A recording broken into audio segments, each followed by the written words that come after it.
This thing called life, some people call it a marathon. I say it's a process. And I say one of the best ways to go through life is to have a spirit of optimism and to be open to the possibilities. And I really rely greatly on St. Francis. Lord, grant me the serenity to accept the things I cannot change, the courage to change the things that I can, which is me, and the wisdom to know the difference. And when you approach life in that spirit of humility, it gives you power, creativity, and gratitude to make the journey. Something that's very important in life. Life happens to all of us. I believe let go or be dragged. See, things are going to happen to all of us, and I strongly believe this. It doesn't matter what happens to you. What matters most is what happens in you. And when they happen, they can make you better or they can make you bitter. I think it's very important that we take in consideration what other people think about our work. But at the end of the day, we have the final say about what we feel that's valuable. And many times, I've observed people taking opinions from people who are not accomplished and who don't have trained eyes. There are things that you're going to see in life that other people are not going to see, that's only been given to you to do. And that what you need to move forward with is not subject to anybody else's approval. That's been given to you. That's your gift. And if you believe in your stuff, move with it. If other people agree with it, fine. But if they don't, it's okay. Do what you need to do to get your work out here.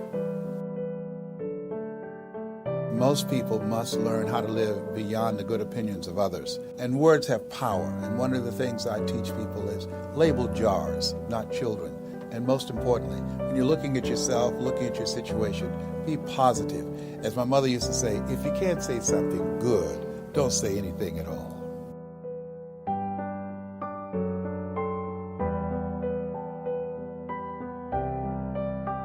One of the mantras I embrace is help somebody and help yourself, because what you give is what you get. Just think about the kind of world we could have if we built communities around collaboration, achievement, and cooperation. It's a win-win for everybody.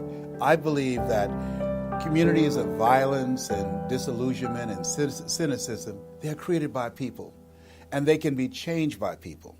And the secret is to maintain commitment through all the frustrations, all the disappointments, and all the setbacks and defeats that we will experience in attempting to change the way that we function. We have an incredible world. It's a beautiful world, and what we need to do is get more people on board who can see what we see.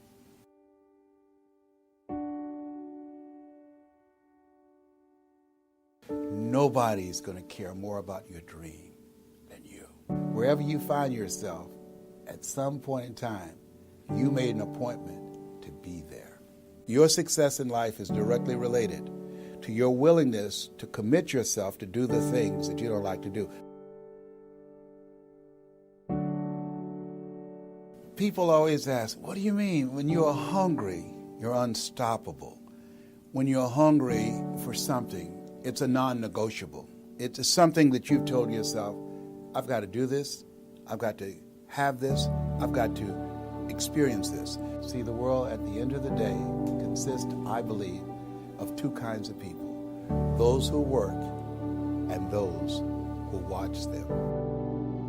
One of the things that we have to always keep in mind, that we have the power to determine what we're going to let into our experience.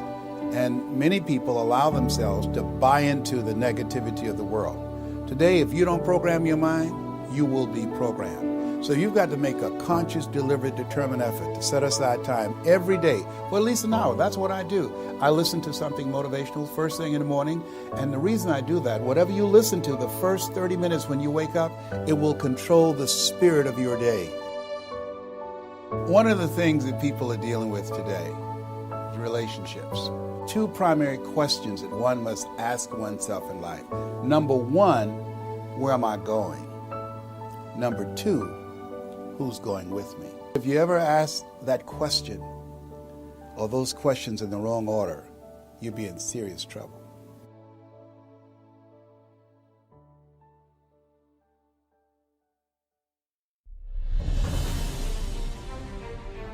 I strongly believe you're never too old to set a new goal or to dream a new dream. I believe if you forget your years will forget you. And sometimes you got to fix yourself up. For instance,